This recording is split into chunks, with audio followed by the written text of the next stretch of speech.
Welcome to another edition of Frank Islam Show. This is Frank Islam. Our guest today is Ronak Desai, a brilliant, young Indian American lawyer. I like that, and a great thinker.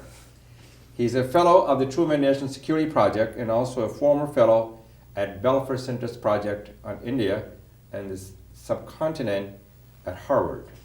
He writes regularly on foreign affairs, especially on U.S.-India relations, for a number of publications, including my own favorite, Huffington Post.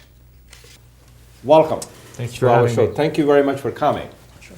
Tell us a little about your background, where you graduated from, where you came from, what are you doing, and those kind of things, so that the audience will know a little bit about your background. Sure. No, thank you very much for having me. Sure, you're most welcome. So I'm originally from Orange County, California. I was born and raised on the West Coast. My parents came from India several decades ago and have made California home. I then went from Orange County to Johns Hopkins University.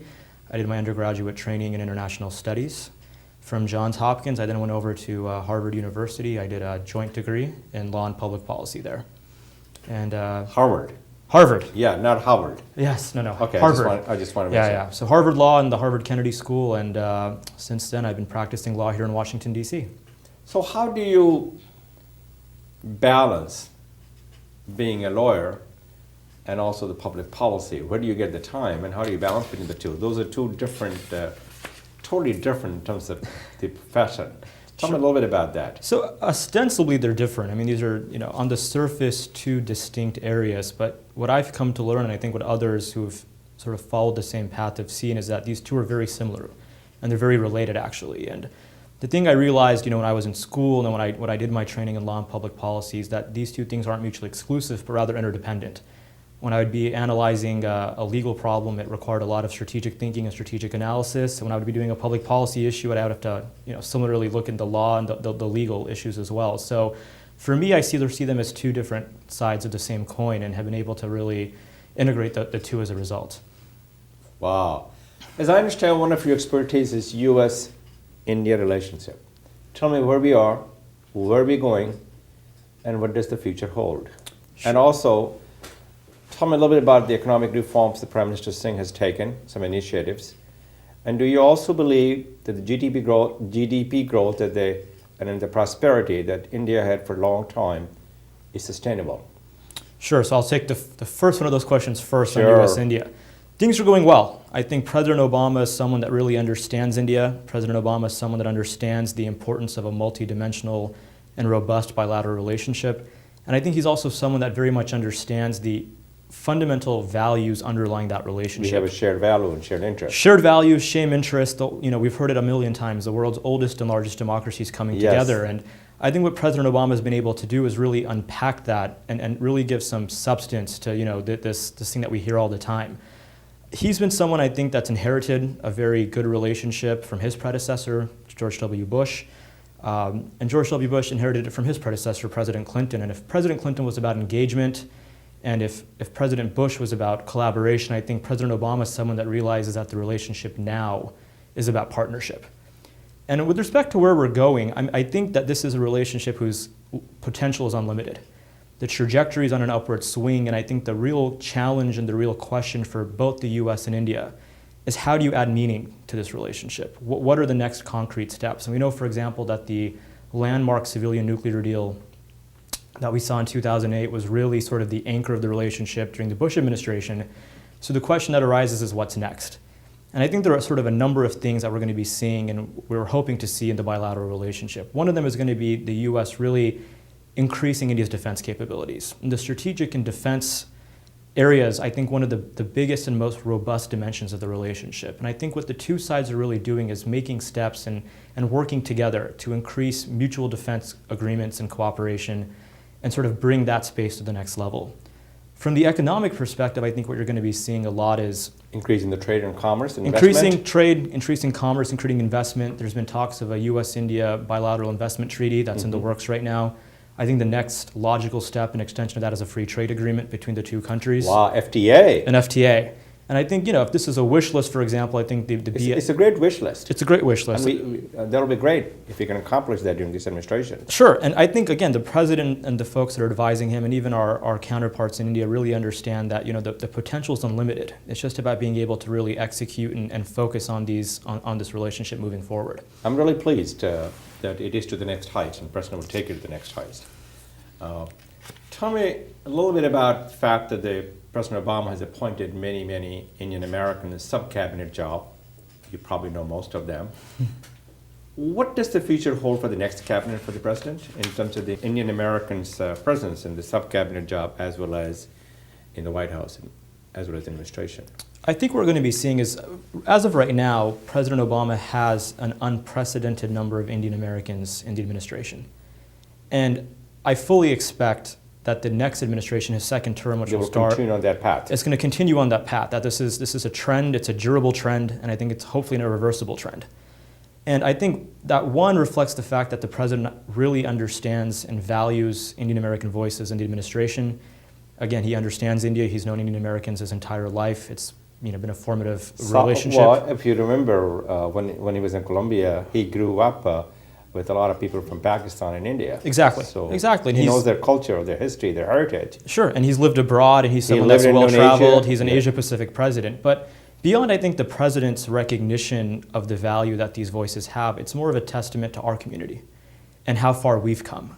I think my parents, who were immigrants that came, whenever they came long ago, really made the investment and the sacrifices to make sure that my generation that are... So they created a next generation. Created a next generation that, we've done very well in medicine and engineering, and those were sort of the professions that our parents did, and that's how they got here. Now they're engaged in politics. And this is the next step, exactly. Good. And the number of young Indian Americans is just going to proliferate. It's going to continue, and I think, again, it's a real acknowledgement of how far our community has come in really being a part of the political fabric of the country. Well, that's great that the president has recognized their talent, their skills, their experience, and they will be part of the American society. So that's a great thing. They have a lot to contribute to American society. So the United States is going to withdraw from Afghanistan. Yes. And it may withdraw it earlier than what you expected. Mr. Karzai is in the White House today, and they probably have a joint conference as we speak right now. Where the relationship is headed, and do you believe that Taliban will have upper hand if the United States does leave? What about the fears of India in terms of the Taliban taking over Afghanistan after the United States leaves? What's your thoughts on that? Here's what we know for sure. We know that both the United States and India want to make sure that whenever it is U.S. troops leave, that Afghanistan does not return to being an area or a country which is a staging ground for attacks against both the U.S. and India. The larger questions that arise, obviously, is what's the scope and the character of the withdrawal going to look like?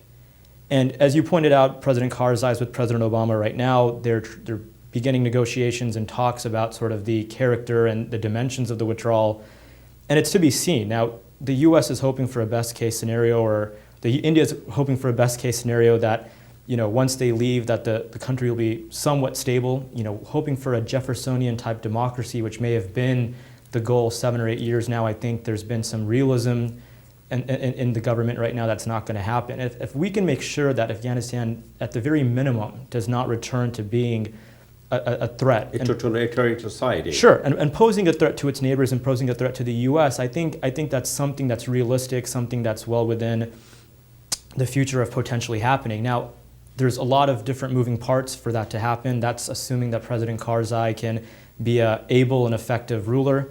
That assumes that the Afghan forces that we have spent so much money and time to train, that they are up for the task.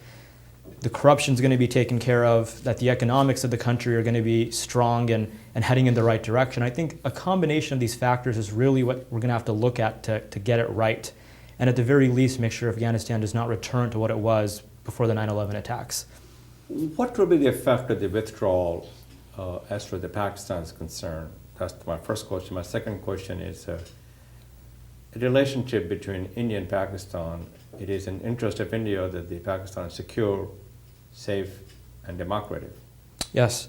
And they can promote the trade. So the third question is, where the relationship between the U.S. and Pakistan is headed, and what's going to happen with the not the Indian-Pakistan relationship. Right. So with respect to the withdrawal in Pakistan, here's what we want. We want a stable Pakistan. It is in the interest, it is in our interest of every party involved for Yes. Pakistan to be stable. And we've heard various administration officials say multiple times that the key to the AFPAC puzzle lies with Pakistan, not in Afghanistan. That really what happens in that area is affected by what the Pakistanis do in that region. Now, once the withdrawal happens, I think Pakistan's going to face a question for itself. And it's a very simple question. And that question is, do they want to be a source of stability or a source of instability? And we know that Pakistan has relationships with terrorist elements, with extremists in the past, that they've supported them, that they've cultivated them, that Pakistan in the past has used radical elements as instruments of their foreign policy, that they've exported this extremism across both their borders. And that hasn't worked. It hasn't worked for the Americans, it hasn't worked for the Indians, but most importantly, it hasn't worked for the Pakistanis. And what we're seeing over the last few years is that Pakistan has become a victim of that violence. they've become a victim of those same extremist elements. I mean, just a couple days ago, we saw 120, 130 people were killed in coordinated attacks across the country. And these terrorist attacks against the civilians of Pakistan, the people of Pakistan, have become more and more frequent, more and more common. And I think hopefully that would be a wake-up call to the Pakistanis. Now, with respect to the U.S.-Pakistan relationship, that's a policy that, of course, is something that poses a huge challenge for our government. How do we, make them an ally on the war against terror, but make sure that they don't distinguish between good Taliban and bad Taliban, good extremists and bad extremists? And I think what the U.S. needs to do, and we've seen sort of the ups and downs of that relationship. It's been quite tumultuous over the past few years, especially with the discovery of Osama bin Laden being in Pakistan and other types of things, is to impress upon them, look, forget our interests, forget the Indian interests, this is in your interest. Exactly. It is in your interest to be a source of stability, to be a regional leader in this area, and to really contribute to the stability and long-term growth of Afghanistan. And be part of the global economy. And be part of the global economy, and again, be a responsible stakeholder in what's happening there. And if the past is any indication of the future, the Pakistanis should hopefully realize that the course that some in their government have pursued have not paid rich dividends for them. With regards to U.S.-India, that's a sort of India-Pakistan. India-Pakistan, that's a perennial question. And just this past week, we saw that there was an escalation in Kashmir. There's a little bit thaw. There's been a thaw, absolutely. In the relationship. There's been a thaw through the trade regime, through Yes. through other peace processes. But just as quickly as a thaw can happen, we see something like the killings in Kashmir of the Pakistani and Indian soldiers happen, which can jeopardize the process. Now, I'm cautiously optimistic that I think both governments in both countries are very committed to the peace process. They're committed to having good relationships with one another.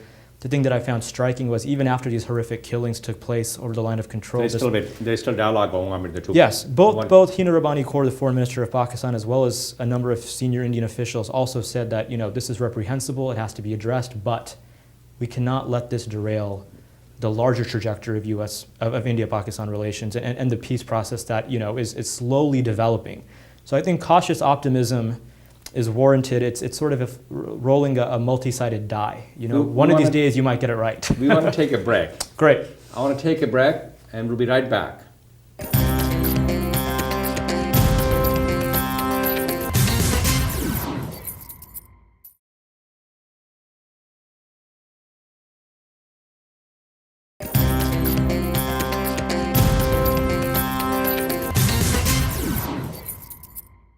Thank you very much. Let's go back to the discussion that we have about India. So there's a concern that the Indian economy is not living up to the promises of the early 2000s. Is India on the wrong track economically? And what effects will have the economic reform the Prime Minister Singh has instituted? Is the GDP growth that India has for the last 4 or 5 years, is that sustainable? I think it's very easy to look at India's economic growth with both irrational exuberance and irrational despair. And what we're seeing happening now is, yes, HSBC, I think, revised their estimate for India's GDP growth from 5.7% to 5.2%. This made headlines on the front page of every business section all over the world.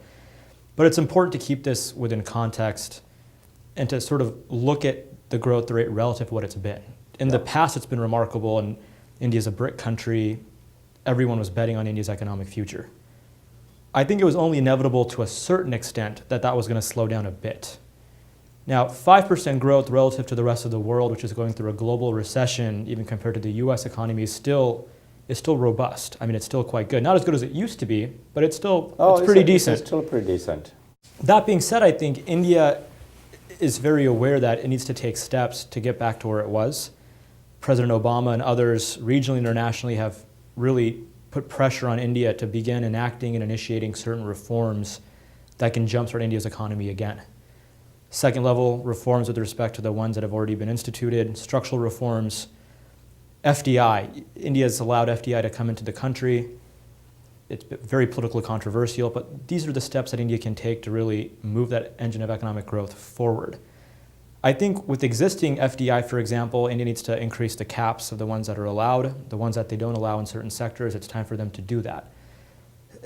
India's led the global economy for a few years now because of its innovation and human capital and other resources. But again, I think with the reality setting in a bit, if India wants to maintain that, to stay ahead of the curve, it's time to really initiate these reforms. Manmohan Singh is the prime minister. He's a brilliant economist. He was the figure responsible for India's economic reforms back in the early 90s. In 1991, he was the architect of India's economic policy. So to have someone of his stature and his experience there, the country needs to really take advantage of that and put their growth back on the right track. 5.2% is not great, but compared to what it's been in other places of the world, I guess we'll take it. Ours, it's only, our growth is, I understand, 3.2%. 2.7 and 3.2. It's less than 3%, exactly. Yeah. So, but our economy is, Sure. It's a lot, different than India's economy. It's a developed economy. And look, India's created the largest middle class in the world because of its economic growth. And they'll continue to buy our products and services. So having India create the middle class, which is close to about 300 million people, they will be the right partner for us to sell our products and services. Absolutely. So the perception in this country is that the Indian Americans are a formidable lobbying force, and I'm not sure you're lobbying it, but that's all right. The good example under George W. Bush administration, the 2002 U.S. nuclear deal. Are they really formidable? What exactly they're doing? And tell us a little bit about shed some light on this, their effort, what they're doing, and have they been successful? Sure. The U.S.-India nuclear deal and the dynamics surrounding that, I think, was a very powerful demonstration back in 2005 and 2006 of... They all came together. Of what the community can do together. Yes. It was a very potent force and was very responsible for really changing the fundamental trajectory of U.S.-India relations. And I worked on helping get approval for that deal. And I witnessed firsthand the immense power that can be harnessed if we come together towards a singular cause. And seeing folks from around the country literally put their differences aside and work towards a common goal was something that was unprecedented. And if you remember the New York Times, the Washington Post, I mean, the community had really arrived at that time. It put into sharp focus what we could do. Now, that being said, what I haven't seen since that time is the community get together like that again, with Indian Americans coming together with the same level of engagement or enthusiasm for issues that affect our community. And as a community in this country, we have a myriad of issues that affect us, whether it's civil rights, immigration, tech policy, business policy. And I'm waiting for us to get back together and to really, one, identify those interests, articulate those interests as they relate to us. We're like any other citizen in this country where we have interests that affect us as a community. And really going back and harnessing that same potential, harnessing that same power to identify those interests, but then to pursue them. And to really say, we are citizens of this country, issues here affect us, and we're going to come together and pursue those interests. So on the one hand, we've done it before. It was unprecedented. It was one of the most satisfying things to witness that firsthand. But I think since then, we've slacked a little bit. And I think it's imperative for us to come back together and really make this a sustainable thing and ensure that we're not a one-issue community. Makes a lot of sense to me. You talk about the Indian Americans. They have been adequately represented in a lot of professions. They have done a very good job in terms of being a doctors and engineers and the entrepreneurs and business community. But you don't really see their representation as much in countries' foreign policy. They also have done a good job in terms of the public policies. Tell us a little bit about why is that? I think Secretary Clinton at the State Department gets a lot of credit in that she's done a very good job of bringing in a lot of Indian Americans to the State Department. And aside from the executive branch, even on Capitol Hill now with the Senate Foreign Relations Committee, at the House Foreign Affairs Committee, we're seeing an increasing number of Indian Americans playing a very prominent role in foreign policy. Richard Verma was the Assistant Secretary of Legislative Affairs. Rajiv Shah is still the Director of USAID. Yep, Raj Shah, has a multi-billion-dollar budget, cabinet-level position. There are others on the Hill, Sajid Gandhi and others, who are very, I think, visible in their roles in the spaces in which they work in. So on the one hand, I'm inclined to say, relative to what it was, we're seeing an increasing number of Indian Americans in foreign policy playing, I think, a very critical role in this country's diplomacy. That being said, I think it's important that this trend continues to grow. And what I would like to see is more and more Indian Americans, young Indian Americans, coming to the government saying, I want to do foreign policy. And as you pointed out, we've done very well in other areas and other disciplines. I think individually as well. I mean, you named the field of their profession, and Indians have excelled in medicine, engineering, sure, but in aerospace, in space itself, the first Indian astronauts, in the legal profession, Sri Srinivasan, who is the number 2 in the Solicitor General's office. Yeah, I understand he's going to be nominated for the He's been nominated for the D.C. Circuit Court of Appeals, and I'm sure in our lifetimes, maybe for the Supreme Court. He's a brilliant young man. We're seeing folks in business and entrepreneurship like yourselves, and even younger ones up and coming, who are really excelling at what they're doing. The folks that are making millions on Wall Street are Indian American. The folks that are prosecuting those ones making millions if they've broken the laws are also Indian American. Nobel Prize winners. So from an individual level, I think the community has excelled. They're ubiquitous in every field. Ami Bera has just been elected to the U.S. Congress, the third Indian American in the history of the U.S. House of Representatives. Yeah. And by the way, he's from California. From my home state of California. Yes. He's our northern counterpart. And again, he's someone, the first Democrat, in 50 years. So the trend is good, and it's moving in the right direction, but we want to see more of it. And we want to see Indian Americans doing more, participating more. And again, for my parents' generation to tell their kids, and to me to tell my kids, that it's okay for you to do this. We encourage it. We want you to be a part of this fabric of American society. I mean, this country's very used to now seeing Indian Americans as their physicians, or their tech person, or their engineers, or their IT person. And what we're looking forward to having is that in a few years, it's utterly unremarkable. Exactly. That they're members of Congress, or that they're entrepreneur, whatever it may be, to see Indian Americans really be represented across a spectrum and across a wide variety of different things. Well, you guys, people like yourself, are planting the seed, and the seed will grow and prosper. So we can harvest that. We've benefited from your generation. Yeah, we benefited from America's generosity. Yes. And America's kindness. Yes, We have been beneficiary of that. And what's interesting is only in America. I mean, we hear this all the time, the American dream. And on the one hand, this has happened a million times in this country, but it can only happen in this country.